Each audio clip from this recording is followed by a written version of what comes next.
আসসালামু আলাইকুম। বিসমিল্লাহির রহমানির রহিম। আপনারা জানেন কি কোরআনের সবচেয়ে গুরুত্বপূর্ণ সূরাগুলোর মধ্যে একটি হলো সূরা ফাতিহা। এটি শুধু একটি সূরা নয়, বরং এটি কোরআনের সারমর্ম। আজকের ভিডিওতে আমরা সূরা ফাতিহার শানে নুজুল, ব্যাখ্যা ও শিক্ষা সম্পর্কে জানবো ইনশাআল্লাহ।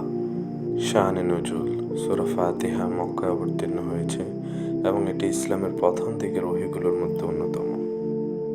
এটি এমন একটি সূরা যা আল্লাহ সুবহানাহু ওয়া তাআলা বিশেষভাবে তার বান্দাদের জন্য নাজিল করেছেন, যাতে তারা প্রতিদিন এই সূরাটি পড়ে আল্লাহর প্রতি কৃতজ্ঞতা প্রকাশ করে এবং সঠিক পথের দিশা পায়। أعوذ بالله من الشيطان الرجيم. بسم الله الرحمن الرحيم.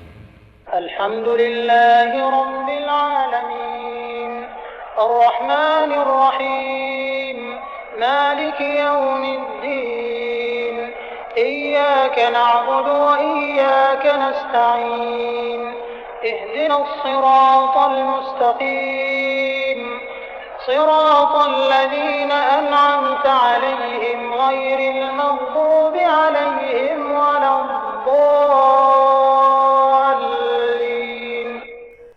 সূরা ফাতিহার অর্থ: আয়াত 1, সমস্ত প্রশংসা আল্লাহর জন্য, যিনি সকল সৃষ্টি জগতের পালনকর্তা। আয়াত 2, তিনি পরম করুণাময় ও দয়ালু। আয়াত 3, তিনি বিচার দিবসের মালিক। আয়াত 4, আমরা কেবল তোমার ইবাদত করি এবং কেবল তোমারই সাহায্য চাই। আয়াত 5, আমাদেরকে সিরাতুল মুস্তাকিম তথা সহজ সঠিক পথে পরিচালনা করুন। আয়াত 6, সেই পথ যারা তোমার অনুগ্রহপ্রাপ্ত, তাদের পথ নয় যারা অভিশপ্ত। সূরা ফাতিহার শিক্ষা অগণিত। আমি অল্প কিছু শিক্ষা তুলে ধরার চেষ্টা করেছি এই ভিডিওতে। আমাদের উচিত সর্বদা আল্লাহকে স্মরণ করা এবং কৃতজ্ঞতা প্রকাশ করা, সঠিক পথের জন্য প্রতিনিয়ত দোয়া করা। আমরা যেন সৎ পথে চলি এবং আল্লাহর উপরে পূর্ণ ভরসা রাখি।